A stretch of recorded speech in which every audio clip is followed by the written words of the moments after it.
আসসালামু আলাইকুম, welcome to easy to go education. এখন হচ্ছে আমরা চ্যাপ্টার 3 এর দ্বিতীয় পর্বটা দেখব, যে চ্যাপ্টার 3 লগারিদমের ধারণা ও প্রয়োগের আমরা দ্বিতীয় পর্বটা দেখব।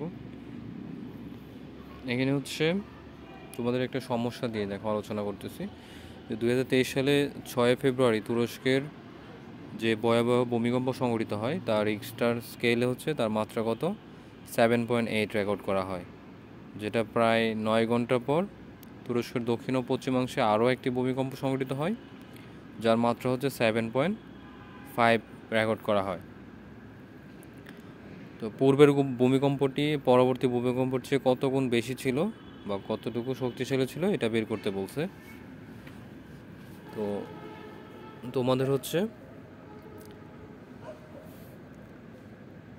এখানে সমাধানটা দেওয়া আছে, তোমরা তো খেয়াল করো।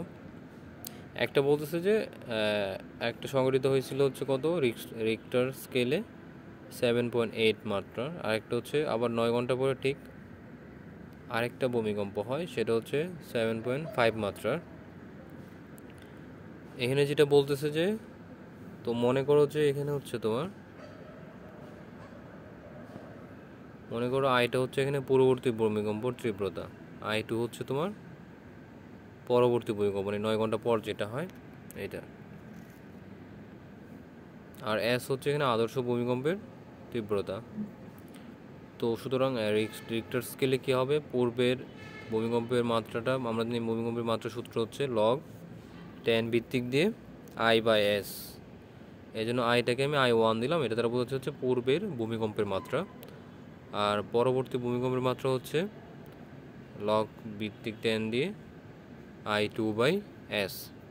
S তো আমরা জানি S হচ্ছে কি আদর্শ ভূমিকম্পের তীব্রতা। তো প্রশ্ন মতে আমরা কি লিখতে পারি, দুইটা সমীকরণ তৈরি করতে পারি যে পূর্বের ভূমিকম্পের মাত্রা হচ্ছে 7.8, এটা দিয়ে আমরা এটা লিখতে পারি, আর পরবর্তী ভূমিকম্পের মাত্রা হচ্ছে এটা, যে I2/S ইকুয়াল হবে 7.5। তো 1 নং থেকে 2 নং এখন বিয়োগ করব আমরা, বিয়োগ করলে বোঝা যাবে যে এখানে কতটুকু শক্তিশালী ছিল 1 থেকে 2। তো 1 নংটা লিখলাম, 2 নং সমীকরণটা, আর তাদের মানগুলো বিয়োগ করলাম। বিয়োগ করার পর আমরা এখানে কি পাবো,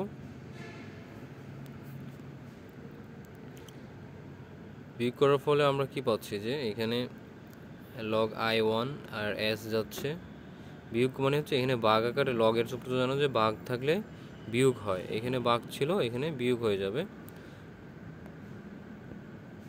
এখানে যেহেতু ভগ্নাংশ বা ভাগ আকার আছে এই জন্য এখানে কী হয়ে যাবে, বিয়োগ হয়ে যাবে। তারপর এখানে এই মাইনাস চিহ্ন, তারপর আবার এখানে বিয়োগ হয়ে গেছে কারণ এখানে ভাগ আকারে আছে, আর এখানে বিয়োগ ফলটা 7.8 থেকে 7.5 বিয়োগ করলে থাকে 0.3। তারপর দেখো এখানে হচ্ছে এখন যদি ব্র্যাকেটগুলো উঠায় দেওয়া হয় তাহলে এই মাইনাসটা এখানের এটার প্লাসকে এবং এখানের মাইনাসকে প্রভাবিত করবে, যার ফলে এই লগ I2টা হয়ে যাবে মাইনাসের, এবং লগ S যেটা এটা হয়ে যাবে প্লাসের, কারণ মাইনাস মাইনাসে প্লাস হয়ে যাবে, এটা হয়ে যাবে প্লাসের। আচ্ছা, তারপর এখন কি হচ্ছে, তাহলে এখানে আমার এই দুইটা জিনিস কাটা যাবে, কারণ এটা হচ্ছে প্লাসের আর এটা হচ্ছে মাইনাসের, তো তারা কাটাকাটি যাবে, তাহলে থাকবে শুধু এইটা আর এইটা থাকতেছে। তাহলে লগ I1 এবং I2 সমান কত, 0.03। তারপরে আমরা যদি দেখি,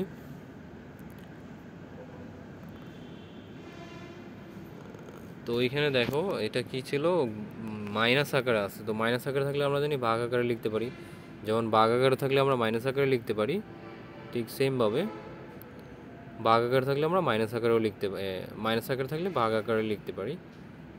তো এটা ভাগ আকারে লিখা হইলো। এখন হচ্ছে সূচকের মাধ্যমে যদি প্রকাশ করা হয় তাহলে কি হবে, এই 10 এর পাওয়ারের উপর আসবে মাইনাস এত, আর এটা ইকুয়াল এখানে চলে আসবে, 10 এর পাওয়ার এখন কত, 0.3। তাহলে এখন এই 0.3 মানটা আমরা ক্যালকুলেটর দিয়ে আমরা মেশিন ইউজ করতে পারি, মেশিন ইউজ করে আমরা এটা বের করবো, এটার মান হচ্ছে এত। তাহলে দেখা যাবে এটা প্রায় 1.99, তার মানে প্রায় 2 এর কাছাকাছি, ঠিক না? তো আমরা বলতে পারি 2 এর কাছাকাছি, এখানে আর গুণ করা হয় যে i1-কে i2 দ্বারা যদি গুণ করা হয় তাহলে এটার সাথে এটা আড়াআড়ি গুণ করব। আড়াআড়ি গুণ করলে কি হবে, আমাদের এরকম আসবে। তার মানে বলতে পারি এই পূর্বের ভূমিকম্পটা পরবর্তী ভূমিকম্পের কী ছিল, দ্বিগুণ ছিল। কারণ এখানে আমাদের দ্বিগুণ দেখাচ্ছে যে 2i2, তার মানে দ্বিগুণ দেখাচ্ছে। তার মানে কি ছিল, পূর্বের ভূমিকম্পটা কি ছিল, পরবর্তীটার চেয়ে প্রায় দ্বিগুণ ছিল। তারপর দেখো তোমাদের আরেকটা সমস্যা দেওয়া আছে। আমাদের দেশে এটা অনুষ্ঠিত হয়েছিল 1985 সালের 14 জুলাই মানিকগঞ্জে যে ভয়াবহ ভূমিকম্প সংঘটিত হয়েছিল, যা রিক্টার স্কেলে তার মাত্রা হচ্ছে 7.0 রেকর্ড করা হয়। যেটা 2003 সালের 27 জুলাই রাঙামাটির বরকল উপজেলায় যে ভূমিকম্প সংঘটিত হয়, রিক্টার স্কেলে তার মাত্রা 5.1 রেকর্ড করা হয়। যেটা মানিকগঞ্জের ভূমিকম্প এবং রাঙামাটির ভূমিকম্প হচ্ছে কত গুণ বেশি শক্তিশালী ছিল, মানে কত গুণ বেশি শক্তিশালী ছিল, এটা আমরা এখন বের করব এখানে। তো মানিকগঞ্জের ভূমিকম্পের তীব্রতা হচ্ছে আমরা IM নিলাম, এম মানিকগঞ্জ যেহেতু এম এই জন্য এম নিলাম। আর রাঙামাটির ভূমিকম্পের তীব্রতা হচ্ছে আর নিলাম, IR, মানে রাঙামাটি যেহেতু আর দিয়ে শুরু হয় আমরা আর নিয়ে শুরু করলাম। এবার আমরা সমীকরণ তৈরি করব যে এটা হচ্ছে মানিকগঞ্জের ভূমিকম্পের মাত্রা দিয়ে একটা সমীকরণ, এটা হচ্ছে রাঙামাটির মাত্রা দিয়ে একটা সমীকরণ আমরা তৈরি করব। আমরা যদি মানিকগঞ্জে ছিল 0.7, মানিকগঞ্জে কত ছিল 0.7, আর রাঙামাটিতে হচ্ছে 7.0, আর এটাতে হচ্ছে 5.1। এবার আমরা দুইটা সমীকরণকে কী করব, বিয়োগ করব। 1 থেকে 2 নং সমীকরণ বিয়োগ করব। বিয়োগ করে আমরা পাই, এই যে বিয়োগ করলাম দুইটা মান এবং তাদের মানগুলো আমরা বিয়োগ করে দিব। আচ্ছা, তো এইটা আগের মতো, এই যে এখানে ভাগ আকারে আছে আমরা এখন মাইনাস আকারে করে দিব, এখানে ভাগ আকারে আছে আমরা এখানে মাইনাস করে দিব। তো মাইনাস করে দিলে হচ্ছে এই মাইনাসটা প্রভাব ফেললো, এটা প্লাসের হয়ে যাবে। আর আমাদের এখানে 7 থেকে 5.1 মাইনাস করলে থাকে হচ্ছে 1.9। তো আমাদের এটা থাকতেছে, এই কারণে এখানে এস আর এই এসটা কাটা যাবে। আমাদের কি হবে, এইটা আর এইটা কাটা যাবে প্লাস মাইনাসে, তাহলে আমাদের এটা থাকবে। তো আবার এইখানে হচ্ছে তোমাদের যেহেতু মাইনাস আকারে আছে আমরা তাদেরকে ভাগ আকারে লিখতে পারি। তো ভাগ আকারে লিখার পর আবার আড়াআড়ি গুণ করলে এরকম হবে। তাহলে এটা প্রায় কত, মানিকগঞ্জের ভূমিকম্পটি ছিল রাঙামাটির চেয়ে প্রায় 79.43 গুণ বেশি শক্তিশালী। তো দুইটা সেম অঙ্কই ছিল, তোমরা এইভাবে এই সমস্যাগুলো সমাধান করতে পারো। তারপর আমরা দেখব হচ্ছে আরেকটা সমস্যা। দেখো যে গত শতাব্দীর প্রথম দিকে উত্তর আমেরিকার একটি স্থানের ভূমিকম্পের মাত্রা রেকর্ড করা হয়েছিল 8.3, এবং ওই একই বছরে দক্ষিণ আমেরিকার একটি স্থানের ভূমিকম্পের মাত্রা রেকর্ড করা হয়েছিল যা উত্তর আমেরিকার ভূমিকম্পের তীব্রতা হচ্ছে 4 গুণ বেশি শক্তিশালী। তাহলে দক্ষিণ আমেরিকার ভূমিকম্পের মাত্রা কত ছিল, এখন মানে কত গুণ বেশি এটা দিয়ে দিছে, এখন হচ্ছে একটার মাত্রা যদি এত হয় তাহলে ওইটার মাত্রা কত এটা বের করতে বলছে। তো আমরা এটাও বের করতে পারি। কীভাবে দেখো, মনে করলাম যে উত্তর আমেরিকার ভূমিকম্পের মাত্রা হচ্ছে I1 আর দক্ষিণ আমেরিকাটা হচ্ছে 4 গুণ, যেহেতু তাহলে কী হবে I2 দিয়ে আমরা প্রকাশ করতে পারি 4 × I1, মানে এটা 4 গুণ যেহেতু ছিল। আর দক্ষিণ আমেরিকার আমরা জানি না, এই জন্য এটা এক্স ধরে নিলাম। দক্ষিণ আমেরিকার কত, এক্স ধরে নিলাম। তাহলে এখন আমরা প্রশ্ন মতে কি লিখতে পারি, প্রশ্ন মতে লিখতে পারি যে এখানে দেখো যেহেতু 8.3 দেওয়া আছে কোনটা, উত্তর আমেরিকা, তাহলে আমরা বলতে পারি উত্তর আমেরিকার হচ্ছে এইটা ইকুয়াল কত 8.3। তাহলে আমরা এখানে কি করব, আর দক্ষিণ আমেরিকা আমরা যেহেতু এক্স ধরছি তাহলে এটা নিয়ে এই সমীকরণটা তৈরি করতে পারি যে I2/s = x। এটা হচ্ছে সমীকরণ দুইটা। এখন সমীকরণ দুইটা ওই যে আগের মতোই আমরা বিয়োগ করব, যে 1 নং সমীকরণ থেকে 2 নং সমীকরণ বিয়োগ করে পাই। তো আমরা বিয়োগ করব 8.3 থেকে -x, তারপর আগের মতোই আমরা এই যে বিয়োগ ভাগ আকার ছিল এই জন্য মাইনাস হয়ে যাবে, ভাগ আকার ছিল এই জন্য মাইনাস হয়ে যাবে। তারপর হচ্ছে আমাদের যেটা করতে হবে এখানে যে এইখানে দেখো এই s আর log s দুইটা কাটা যাবে, তাহলে আমাদের প্লাসে মাইনাসে কাটা যাবে, তাহলে থাকতেছে আমাদের এই দুইটা থাকতেছে আর হচ্ছে এই জিনিসটা। এখন যদি তোমরা খেয়াল করো এখানে মাইনাস আছে বলে আমরা এটা ভাগ আকারে লিখব, আর এটা যা আছে তাই থাকবে। এখন হচ্ছে এখানে আমরা কি করব, i2 এর মানটা লিখবো, কিন্তু i2 এর মানটা হচ্ছে কত 4l1, তাহলে 4l1টা এখানে বসায় দিব। তারপর হচ্ছে আমরা এখানে কাটাকাটি করতে পারি কিভাবে, এই যে i1 চলে যাবে, এখানে শুধু থাকবে 1/4। এখন তোমরা আর গুণ করে সমীকরণ ক্যালকুলেটর ইউজ করে আমরা এভাবে পেলাম হচ্ছে কত, x সমান হচ্ছে 8.9021। তার মানে দক্ষিণ আমেরিকার ভূমিকম্পের মাত্রা ছিল প্রায় 8.9021, এত মাত্রা ছিল, আর ওইটার ছিল 8.3। তো এইটা হচ্ছে তোমাদের এই অঙ্কটা এভাবে সমাধান করব। এখন আমরা চলে যাব হচ্ছে যে লগারিদম ব্যবহার করে শব্দের মাত্রা পরিমাপ করা। লগারিদম ব্যবহার করে কীভাবে আমরা শব্দের মাত্রা পরিমাপ করতে পারি। যেমন শব্দের মাত্রা পরিবর্তন করার জন্য আমাদের কি লাগে, শব্দের মাত্রা পরিমাপ করতে লগারিদম ব্যবহার করা হয়। সাধারণত ডেসিবল এককে শব্দের মাত্রা পরিমাপ করা হয়।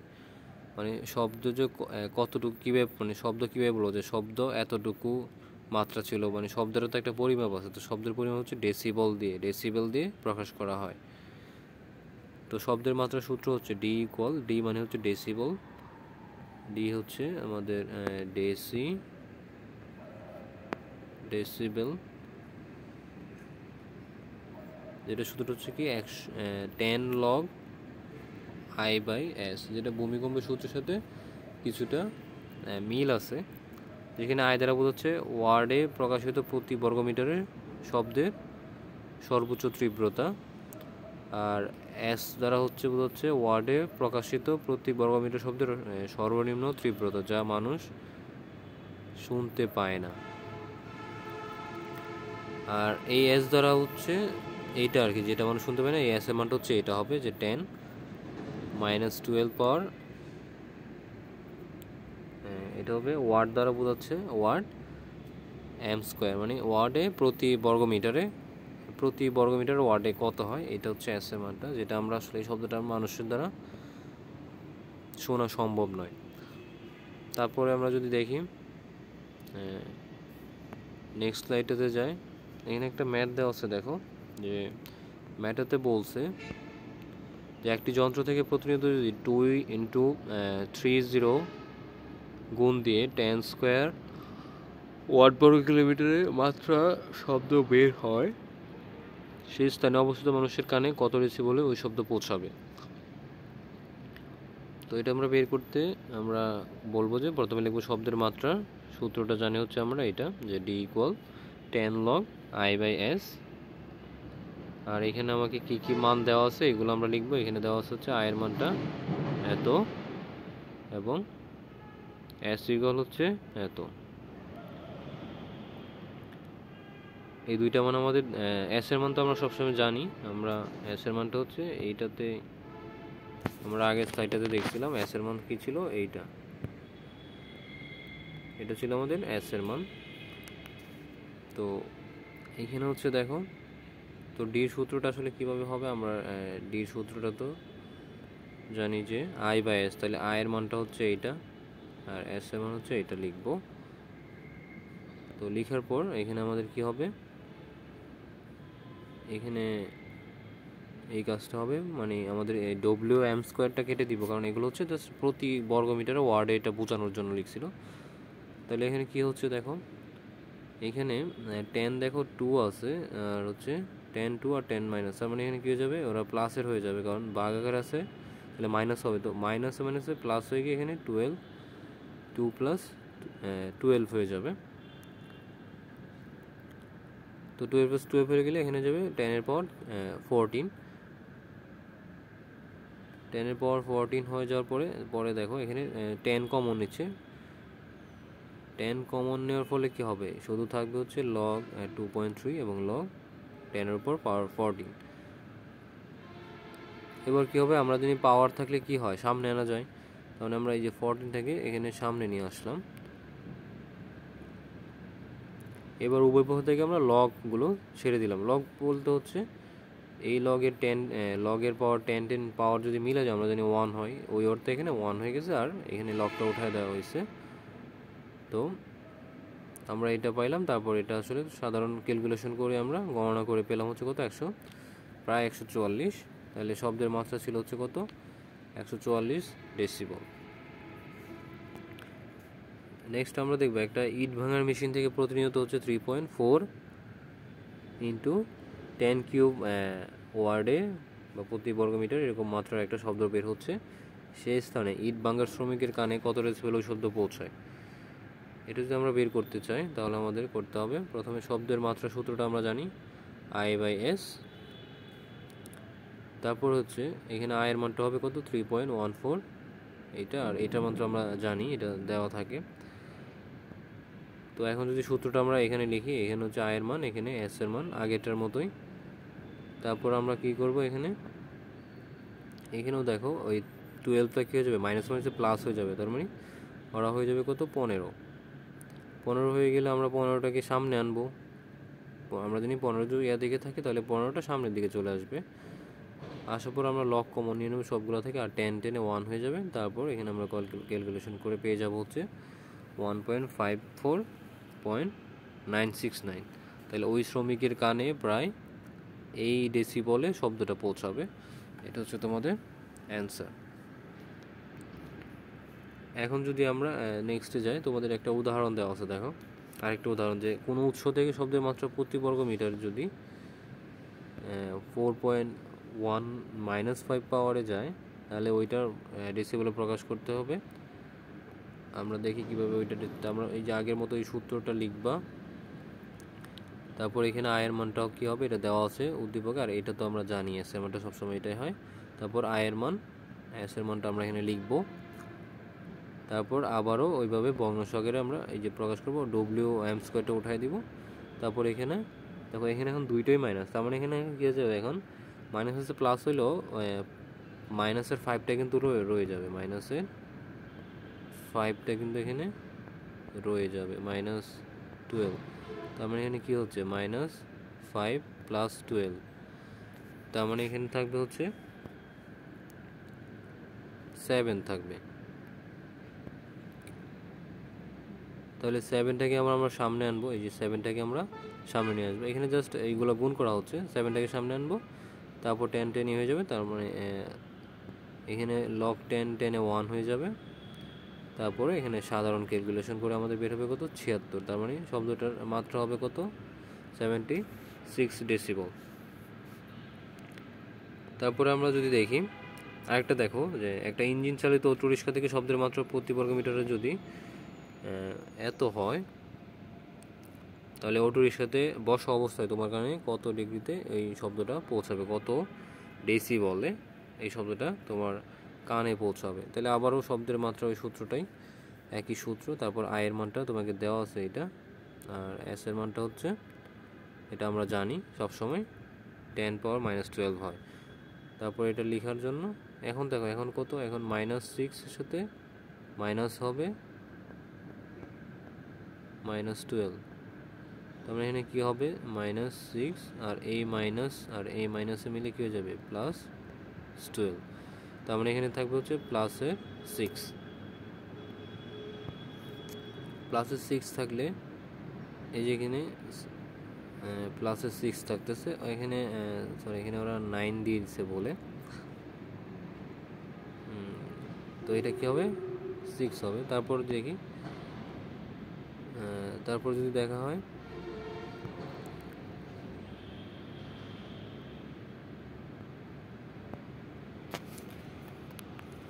দেখো তারপর হচ্ছে এই জিনিসটা আসবে আগের মতোই, আমরা 9টাকে সামনে আনবো, তারপর সাধারণ ক্যালকুলেশন করলে, তার মানে সবগুলো একই টাইপের। তার মানে এই কানে তোমার এই অটোরিক্সা শব্দটা 93.711 ডেসিবলে পৌঁছাবে, সেম অঙ্ক সবগুলোই।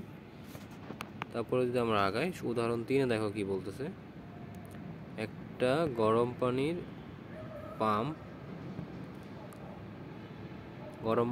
পাম্প থেকে যদি 15 ডেসিবলে একটা শব্দ নির্গত হয়, তাহলে অন্যদিকে সেচ পাম্প থেকে যদি 62 ডেসিবেলে শব্দ নির্গত হয় তাহলে সেচ পাম্পের তীব্রতা ও পানির তীব্রতার মধ্যে কত গুণ বেশি? মানে সেচের পাম্প থেকে হচ্ছে তোমার 50 ডেসিবেলে শব্দ বের হচ্ছে, আর সেচ পাম্প থেকে হচ্ছে পানি থেকে মানে পানির পাম্প থেকে এত, আর হচ্ছে মানে পানি পড়ার যে সূত্রটা, তাহলে সেচ পাম্পের তীব্রতা থেকে পানি পাম্পের তীব্রতা কত, এটা তাহলে আমরা ওই সূত্রটা লিখবো। আর এখানে দেখো ডিটা দেওয়া আছে 50, তাহলে এখানে হচ্ছে আমরা গরম পানির পাম্পের ক্ষেত্রে কি বলতেছি, তীব্রতা হচ্ছে কি এইচ সমান আই বাই এইচ। তাহলে এখানে আমরা কি পাবো, তাহলে এখানে আমরা এইটা লিখতে পারি এইচ বাই এস। এখন যদি উপবাহুকে আমরা 10 দ্বারা ভাগ করি তাহলে ওইখান থেকে লগ 10 চলে যাবে, আর ওদিকে 5 হয়ে যাবে 5। তাহলে আমরা এইটা পাচ্ছি, তাহলে আমরা এরকম একটা সমীকরণ পাবো। এবার সেচ পাম্পের ক্ষেত্রে ধরা হয়, সেচ পাম্পের ক্ষেত্রে আই ইকুয়াল ডব্লিউ ধরা হচ্ছে, তখন এটা যদি 62 ডেসিবেল বলছে, তাহলে এখানে আমরা যদি 10 দিয়ে ভাগ করি তাহলে আমরা 6.2 পাবো, আর এখান থেকে 10 চলে যাবে। তো এইখানে আমরা এইভাবে একটা সমীকরণ পাবো। তারপর সমীকরণ দুইটাকে ভাগ করে দিব, তাহলে তাদের মধ্যে এটা বের হয়ে যাবে। ভাগ করে দিলে তোমরা দেখো এরকম আসবে, তারপর 10 কাটা যাবে, এস কাটা যাবে, আর 10 কী হবে এখানে 0.6 থেকে মাইনাস হবে 5, এখানে -5 হবে। তাহলে কি থাকবে 1.2 থাকবে, ওই যে 1.2। তারপর এটা ক্যালকুলেশন দিয়ে তোমরা করে হলো, তাহলে এখানে কত বের হলো 15.85। তার মানে এটা হচ্ছে সেচ পাম্পের শব্দের তীব্রতা গরম পানি পাম্পের শব্দের তীব্রতার 15.85 গুণ প্রায়। নেক্সটে যদি আমরা দেখি, আমরা এখন অনুশীলনে চলে আসছি। অনুশীলনে যেটা বলতেছি, অনুশীলনে তো হচ্ছে আমার বিভিন্ন সূত্র ব্যবহার করে মান নির্ণয় করতে হবে, যে বিভিন্ন সূত্রটার তোমরা 1 নম্বরটা দেখো যে এখানে কি বলতেছে। এটাকে যদি আমরা এটার মান নির্ণয় করি তাহলে কি হবে, এখানে হচ্ছে 2 কিউব রুট 343, এখানে রুট 2 পাওয়ার 5 243, 12 পাওয়ার 6 64, এইটাকে ভাঙতে হবে। তো আমরা এটা কী করতে পারি, দেখো এখানে 343-এর কে ভাঙা হয়েছে, 343 হচ্ছে 7কে যদি আমরা 3 বার গুণ করি তাহলে 243 হয়। তো এটাকে আমরা আবার 7.3 দিয়েও লিখতে পারি, 7.3 দিয়েও লেখা যায়। তাহলে 343-কে আমরা 7.3 দিয়ে ভাঙবো, 243-কে হচ্ছে আমরা 3.5 দিয়ে ভাঙবো। তার মানে 3কে যদি আমরা 5 বার গুণ করি, 3কে আমরা 5 বার গুণ করব, তার মানে এটা লেখা যায় 3 পাওয়ার 5। তারপর এখানে 64 হচ্ছে 2 এর উপর 6 গুণ করলে, মানে 2কে যদি আমরা 6 বার গুণ করি এভাবে 3 বার, আরও 3 বার যদি গুণ করা হয় তাহলে আমাদের 64 হবে। ওকে, তাহলে এখন কি হচ্ছে, এখন হচ্ছে আমরা দুইটাতে কিউব নিয়ে আসলাম, তাহলে 2 থাকলো, আর 7 উপর কিউবও থাকলো, কিন্তু এখানে থিটাকে আমরা ওই পাশে নিয়ে নিলাম, মানে রুটের কারণে, রুট তো, তাহলে রুটে হাফ হয়ে যাবে, হাফের উপর তাহলে নিচে 2 চলে আসবে, এখানে 3 চলে আসবে, তো এখানে হচ্ছে এই জিনিসটা থাকবে। এখানেও সেমভাবে 1/5 আসবে, এখানে 1/6 আসবে। তাহলে এখানে কি হচ্ছে, তাহলে এই 7-এর উপর 3 চলে যাবে, 3 চলে যাবে, তাহলে 3 কাটা থাকলে শুধু 7 থাকবে। এইভাবে সবগুলোতে এখানে 5-এর উপর 5 আসবে, এখানে 6-এর উপর 6 আসবে, এভাবে কাটা যাবে। তাহলে থাকবে শুধু 2 আর 7, আর এখানে 2 আর 3, এখানে হচ্ছে 2 আর 12, এগুলো গুণ হবে। তাহলে 7 দুগুণে 14, 6 দুগুণে 3 দুগুণে 6, আর 12 দুগুণে 24। তাহলে এখানে আমরা যোগ বিয়োগ করলে পেয়ে যাচ্ছি -4। তাহলে -4 হচ্ছে আমাদের অ্যান্সার। তারপর হচ্ছে আমরা 2 নম্বরটা দেখব। 2 নম্বরটা দেখো কি বলতেছে, y power a plus b, y এর উপর a plus b divided by y power 2c, তারপর y b plus c divided by y 2a, তারপর y c a divided by y power 2b। এখন এটাকে কি করতেছে, আমরা জানি কি হয়, ভাগাকারে থাকলে কি হয়, বিয়োগ হয়। এই জন্য দেখো ওয়াই দিয়ে এ প্লাস বি দিয়ে মাইনাস, মানে এ প্লাস বি মাইনাস 2c, মানে 2cটাকে এখানে মাইনাস করা হচ্ছে। সেমভাবে এটাও যে বি 2 নম্বরটাতেও যে এখানে বি প্লাস আছে, বি প্লাস সি আছে, আর মাইনাস করে দিব হচ্ছে 2a। তার মানে এটাও দেখো সেমভাবে করা হচ্ছে, B plus C minus 2a, তারপরে এখানেও সি প্লাস এ মাইনাস 2b। এখন আবার সবগুলো দেখো এখানে গুণ আকারে আছে, গুণ আকারে থাকলে আমরা জানি যোগ হয়। তার মানে এখানে এখন সিরিয়ালে A plus B minus C plus হবে B plus C minus 2a, এগুলো আসলে এভাবে মাইনাস হতে থাকবে। তার মানে যেখানে গুণ চিহ্ন আছে এখানে প্লাস হবে। তারপর দেখা যাবে এখানে আসলে সবগুলি কাটা যাবে, এখানে এ, এই যে এ, তারপর বি, বি, 2c, 2c হচ্ছে 2cর সাথে কাটা যাবে, যে দুইটা সি আছে, আর 2a হচ্ছে দুইটা এ আছে, ওদের সাথে কাটা যাবে। এইভাবে কাটা গিয়ে দেখা যাবে এখানে কিছুই থাকবে না, শুধু থাকবে y0, তার মানে এটার মান হচ্ছে 1। আমরা যদি নেক্সট দেখি, নেক্সট হচ্ছে দেখো 2 নম্বরে বলতেছে যে এই যে অঙ্কটা দেওয়া আছে এটা প্রমাণ করার জন্য, যে এটা প্রমাণ করে 1 দেখানোর জন্য। তো এটা যদি আমরা দেখি যে এই জিনিসটাই কল 1 দেখানোর জন্য বলতেছে, তাহলে জে এ বাই বি, তার মানে এখানে কি হবে, যেহেতু ভাগ আকারে আছে ওরা মাইনাস হবে, এ মাইনাস বি এরকম হয়ে যাবে। আর এ প্লাস সি উপরে পাওয়ার আকারে থাকবে, এখানেও দেখো এইখানেই বলছে জে বাই জে বি, তার মানে এখানে কি হবে, বি মাইনাস সি হয়ে যাবে। তার মানে এই যে এখানে দেখো বি মাইনাস সি, তারপরে C minus A Z Z C, তার মানে সি মাইনাস এ হয়ে যাবে। তো এখানে দেখো এই যে এখানে সি মাইনাস এ, আর এটা যা আছে তাই। আবার আমরা জানি পাওয়ার গুণ হয়, আমরা দেখছিলাম যে এক্স ইকুয়াল যদি এম এন হয়ে যায়, তার মানে এটা কি হবে, গুণ হবে। তার মানে হচ্ছে দেখো এখন এ প্লাস বি এটা, হ্যাঁ ওরা গুণ হচ্ছে। এখন কি হচ্ছে, সবগুলো যেহেতু গুণ আকারে আছে, তাহলে এখানে কী হয়ে যাবে, এই পাওয়ারগুলো প্লাস হয়ে যাবে। গুণ থাকলে আমরা জানি কি হয়, প্লাস হয়। তার মানে এখন এগুলো প্লাস হয়ে যাবে। এখন আমরা উপরে এই জিনিসগুলোর কাজ করি, ওরা যেহেতু প্লাস হয়ে গেছে, এখন কী হবে, ওদেরকে আবার আমরা গুণ করব এক একটা, এটার সাথে এটা গুণ হবে, এটার সাথে এটা গুণ হবে। তার মানে এ গুণ করলে এ স্কোয়ার, এর সাথে বি গুণ করলে হবে এ বি, এর সাথে সি গুণ করলে হবে এ সি, তারপরে আবার বি কে এ দিয়ে গুণ করলে হবে এ বি, তারপরে বি স্কোয়ার, তারপরে এইভাবে আসলে গুণ করলে এই জিনিসটা আমরা পাবো। আমি একটু মুছে দিচ্ছি, আমরা এইটার সাথে এটা গুণ করলে আমরা এই জিনিসটা পাবো, আবার এইটার সাথে এইটা যদি গুণ করি তাহলে আমরা এই জিনিসটা পাবো। এটা তোমরা গুণ করলেই পারবা, এইটার সাথে যদি আমরা গুণ করি তাহলে এই জিনিসটা, টোটাল এই জিনিসটা পাবো।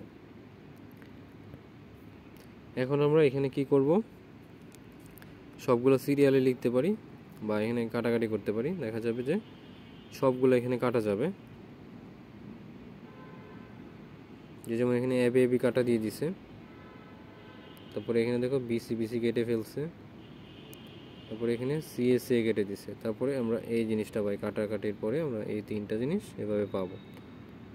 তারপর আমরা এখানে সবগুলো একসাথে করে নিচ্ছি, স্কোয়ারগুলো একসাথে করা হয়েছে দেখো। এর ফলে এ স্কোয়ার কাটা যাবে, এ স্কোয়ার কাটা যাবে, সি স্কোয়ার কাটা যাবে, বি স্কোয়ার কাটা যাবে, আর এখানে সি এ মাইনাসের সি এ প্লাসে কাটা যাবে, বি সি প্লাসের বি সি মাইনাসে কাটা যাবে, এ বি মাইনাসের এ বি প্লাসে কাটা যাবে। তো এইভাবে আসলে সবই কাটাকাটি হয়ে যাচ্ছে, তার মানে 0 0, তার মানে ইকুয়াল 0। কিন্তু আমাকে প্রমাণ করতে বলছে 1, তাইলে এখানে আসলে এই জিনিসটা, এখন আবার দেখো এই জিনিসটা, এই যে এখানে আসছে এই কাজটা করার পরে আমাদের জেড এর পাওয়ার কত আছে, 0। তো আমরা জানি 0 থাকলে কি হয়, 1 হয়। মানে এইভাবে আমাদের এটা 1 প্রমাণিত হয়েছে। নেক্সট যদি আমরা দেখি 3-এ যেটা বলতেছে যে এগুলোর এক্স এর মান বের করে, যে 2x = 64, এটা বের করলে এটা আসলে এক্স এর মান কত। তাহলে এটা যে আমরা লগ আকারে সূচক আকারে প্রকাশ করি তাহলে কি হবে, যেটা প্রথমে থাকে এটা হয়ে যায় ভিত্তি, তাহলে log 2 ইন্টু 2x সমান সমান 40 64।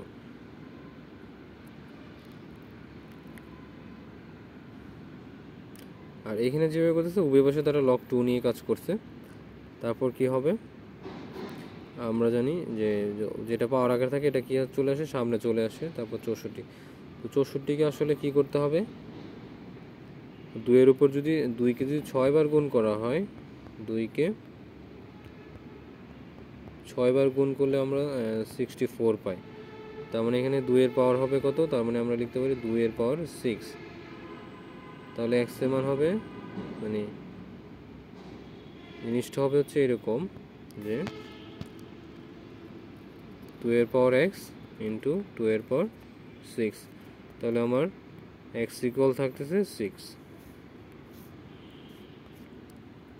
তারপরে এইটা দেখো 1.2 পাওয়ার x ইকুয়াল 100 হলে x এর মান কত।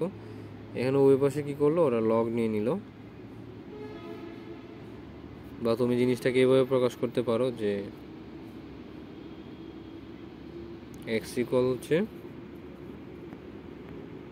লগ 1.2 100, এভাবে প্রকাশ করতে পারো।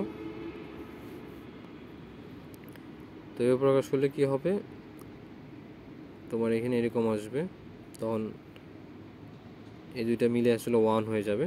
তো এটার পরে আসলে আমরা এখানে ভাগ করলেই এখানে তোমরা সায়েন্টিফিক ক্যালকুলেটর দিয়ে ক্লিক করলেই চলে আসবে রেজাল্টটা।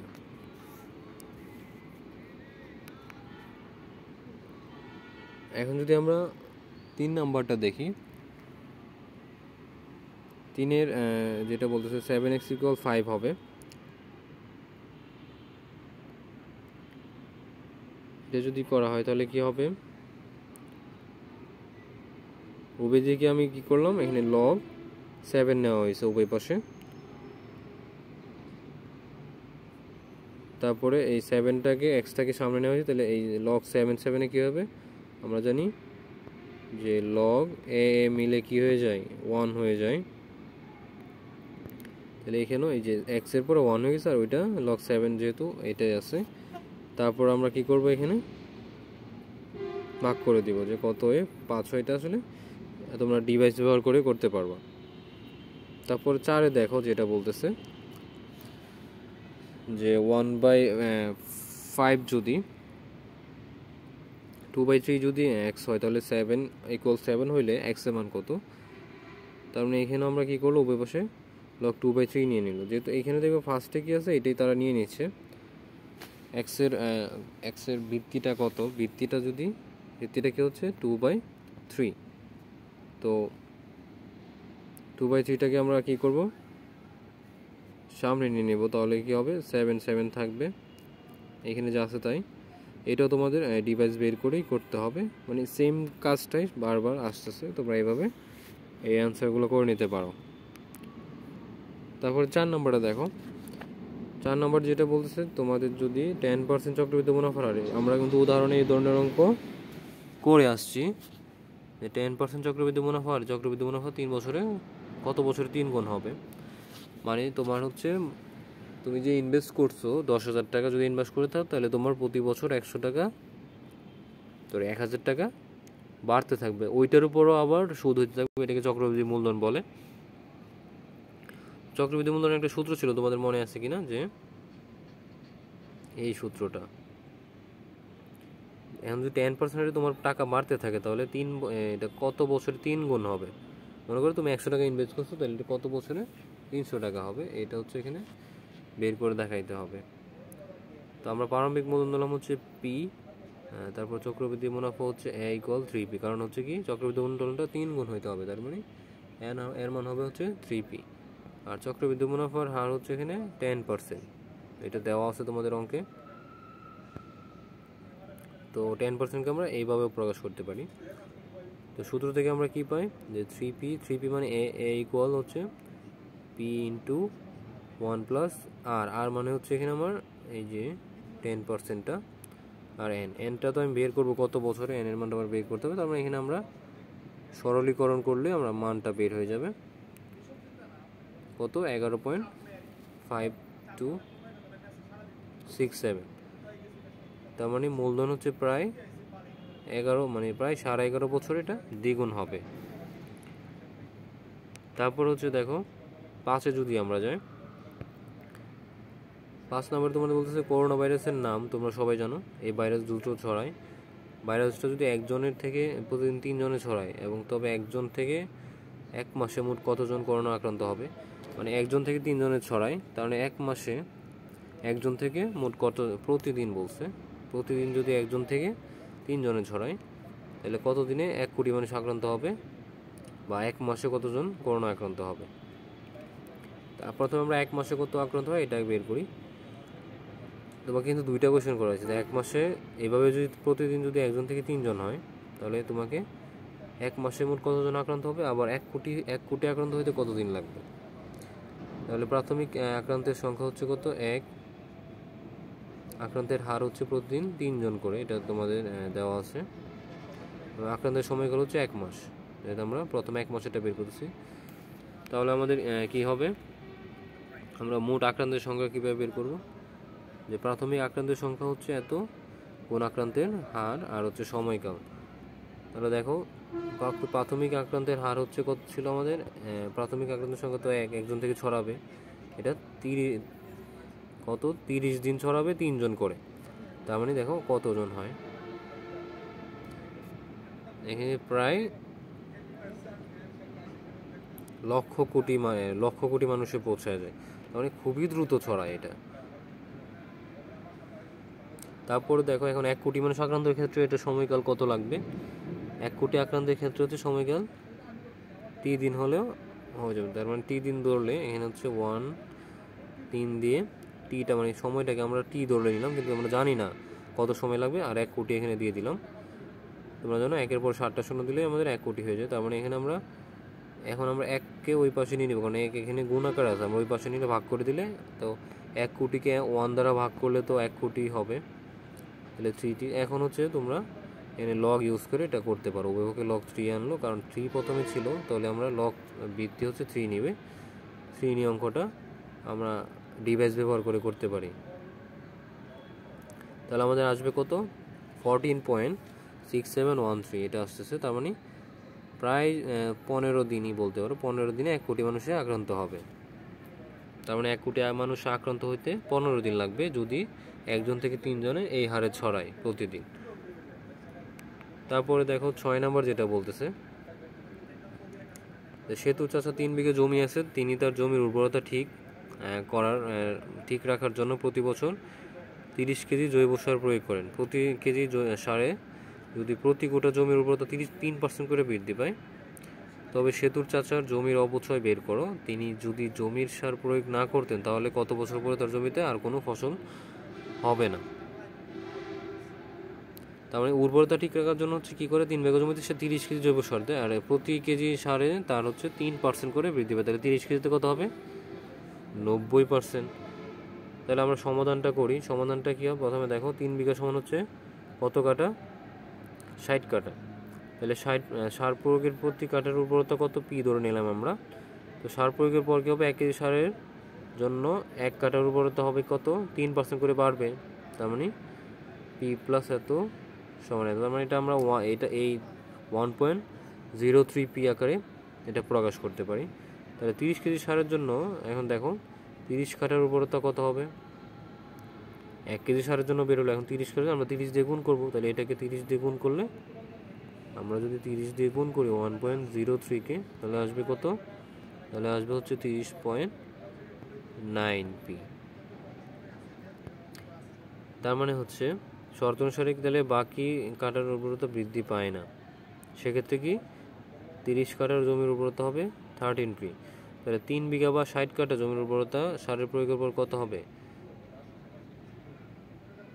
কত আমরা 13.9 আর হচ্ছে 30 দুইটা যোগ করব, কত হবে 60.9 পি। তাহলে 3 বিঘা বা 60 কাটা জমির উর্বরতা এখন কত হবে, 60 পি। আর যেহেতু সার প্রয়োগ করে জমির উর্বরতা ঠিক রাখা হয়, সেহেতু হবে 60.9 পি। 9 পি হলো কি জমির প্রাথমিক উর্বরতা। তো সার প্রয়োগ না করলে, অর্থাৎ জমির অবচয়ের ফলে জমির উর্বরতা কমে হবে কত, 60 পি। তাহলে জমির অবচয়ের হার কী হবে, এটা তোমরা এই যে এখানে ক্যালকুলেশনটা করে বের করতে পারো। তাহলে কত বছর আর ফসল ফলাবে সেটা নির্ণয় করার জন্য হচ্ছে আমাদের এই যে জমির অবচয়ের যে সূত্রটা এটা বের করতে হবে। তোমরা অবচয় সূত্রটা জানো। তারপরে দেখো তাহলে এখানে আমাদের পি হচ্ছে কত 16p, যেহেতু 7 প্রয়োগ করা এখানে যাবে না, আর আর এর মানটা হচ্ছে আমরা এত পাইলাম। তাইলে এখন পিটিটা কত হবে? তো আমরা যদি ধরি যেহেতু জমির উর্বরতা এত হারে কমতে থাকে, আর পিটি হচ্ছে যেহেতু এর মান কখনো কি হবে না, শূন্য হয় না, তাহলে আমাদের পিটি কল এত ধরে নিতে হবে বা 60p ধরে নিতে হবে। 60p থেকে কত 99% কম হবে। তাহলে টি কত এটা বের করতে, তাহলে আমাদের নির্ণয় করার জন্য আবার এই যে এই সূত্রটা ইউজ করতে হবে। সূত্রটা কিন্তু কি ছিল আমাদের? সূত্রটা ছিল হচ্ছে এইটা, সূত্রটা হচ্ছে আমাদের এইটা। তো এই সূত্রটা যদি আমরা এখানে প্রয়োগ করি যে এখানে, তাহলে হচ্ছে এইটা আমরা পাচ্ছি। তো এখানে আমরা এই দেখো এখানে কাজটা করলে তোমরা পেয়ে যাবে টির মানটা বের হয়ে যাবে। এখানে ক্যালকুলেশন করলে আমাদের টির মান কত বের হয়? 3.9, তার মানে প্রায় 309 বছর, 9 বছরেরও বেশি সময়কাল লাগবে। এটা অঙ্কটা ডিফিকাল্ট না, তোমরা একটু যদি ভালোভাবে দেখো ইনশাল্লাহ হয়ে যাবে। তারপর যদি আমরা দেখি 7 নাম্বার, 7-এ যেটা বলতেছে যে 1918 সালে হচ্ছে 8 জুলাই কি মৌলভীবাজার শ্রীমঙ্গলে যে ভূমিকম্প হয় সংঘটিত হয় সেটা রিক্টার স্কেল হচ্ছে 7.6, এবং 97 সালে যে চট্টগ্রামে ভূমিকম্পটা হয় সেটা হচ্ছে, এই অঙ্কটা আমরা উদাহরণ একটা করে আসছি 6 পয়েন্ট এত রেকর্ড করে। তাহলে শ্রীমঙ্গলের ভূমিকম্পটি চট্টগ্রামের ভূমিকম্পের তুলনায় কত বেশি শক্তিশালী ছিল এটা বের করার জন্য। তাহলে আমরা দুইটা আসলে প্রথমে ধরে নিব যে শ্রীমঙ্গলেরটা হচ্ছে কত I1, আর চট্টগ্রামের ভূমিকম্পটা হচ্ছে I2, আর এস হচ্ছে আমাদের আদর্শ ভূমিকম্পের তীব্রতা। তো রিক্টার স্কেলে তাদের মান হচ্ছে কত এত। তাহলে আমরা জানি সূত্রটা ছিল কি log I/log 10 হবে I, আর হচ্ছে I/s, এটা ছিল আমাদের সূত্র। তো এই অনুযায়ী আমরা সূত্রগুলো লিখবো। I1 হচ্ছে শ্রীমঙ্গল, I2 হচ্ছে চট্টগ্রাম। তাহলে প্রশ্ন মতে আমরা দুইটা সমীকরণ বের করব, কারণ চট্টগ্রাম এই শ্রীমঙ্গলের তাই ভূমিকম্পের মাত্রা ছিল 7.6 আর চট্টগ্রামটা ছিল 6। এখন দুইটা আবার কি করব? বিয়োগ করব। এই অঙ্কগুলো আমরা করে আসছি। বিয়োগ করলে এখানে দেখো এটা বিয়োগ করা হচ্ছে এবং সংখ্যাগুলো বিয়োগ করা হচ্ছে। তারপর ওরা যেহেতু ভাগ আকারে আছে তাহলে আমরা এখন বিয়োগ আকারে লিখব। আর 7.6 থেকে 6 মাইনাস করে থাকে 1.6। তো এখানে যেটা পাচ্ছি ভাগ করার পর আমরা যেখানে এটা প্লাসের হয়ে যাবে, এস আর এস কাটা দিতে পারবো, কারণ মাইনাস আর প্লাসে তারা কাটাকাটি হয়ে যাবে, তার মানে শুধু থাকবে এইটা আর এইটা। তো এখানে দেখো যে এই জিনিসটা আমাদের থাকতেছে। তো এখানে যেহেতু আবার দুইটা মাইনাস আকারে আছে, ওরা যেহেতু আবার মাইনাস আকারে আছে তাহলে ওরা আবার ভাগ হয়ে যাবে, তাহলে ভাগই হয়ে যাবে অত ইকুয়াল 1.6। তাহলে এটা যদি আমরা এখন সূচকের মাধ্যমে প্রকাশ করি তাহলে হয়ে যাবে এত, যেটা আমরা নেক্সটে দেখি। আচ্ছা, তাহলে আমাদের এই দাঁড়াচ্ছে কত? জিনিসটা আমাদের দাঁড়াচ্ছে এরকম, তার মানে কত গুণ বেশি? প্রায় 39, মানে প্রায় 40-এর মতো, 40 গুণ বেশি শক্তিশালী ছিল আমরা বলতে পারি। নেক্সট হচ্ছে আমরা 8 নম্বর যদি দেখি যে কোনো একটা সময় জাপানে একটা ভূমিকম্প সংঘটিত হয় রিক্টার স্কেলে, যার মাত্রা 8 রেকর্ড করা হয়, আর ওই বছরই সেখানে আরও একটা ভূমিকম্প সংঘটিত যেটা হচ্ছে 6 পূর্বের চেয়ে কত 6 গুণ বেশি শক্তিশালী ছিল, এটা দেওয়া আছে। তার মানে রিক্টার স্কেলে পরবর্তী যেটা হয়েছিল এটার মাত্রা কত, মানে উল্টা বলছে একটু। তাহলে এখানে একটু মনে করে নাও, প্রথমটা হচ্ছে প্রথম ভূমিকম্পের তীব্রতা হচ্ছে I1, দ্বিতীয়টা হচ্ছে I2, এস হচ্ছে আদর্শ ভূমিকম্পের তীব্রতা। তাহলে রিক্টার স্কেলে তাদের তীব্রতা ছিল কত? প্রায় এত, এবং দ্বিতীয়টার মাত্রা ছিল এত। তার মানে আমরা ওই সূত্রটা ইউজ করব যে log 10 =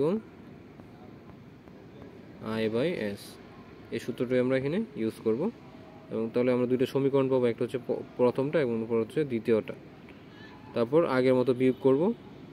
বিয়োগ করলে এখানে যেহেতু ভাগ আকারে আছে তার আগে কী হবে? মাইনাস হবে, এখানেও মাইনাস হবে, আর 8 - x হবে।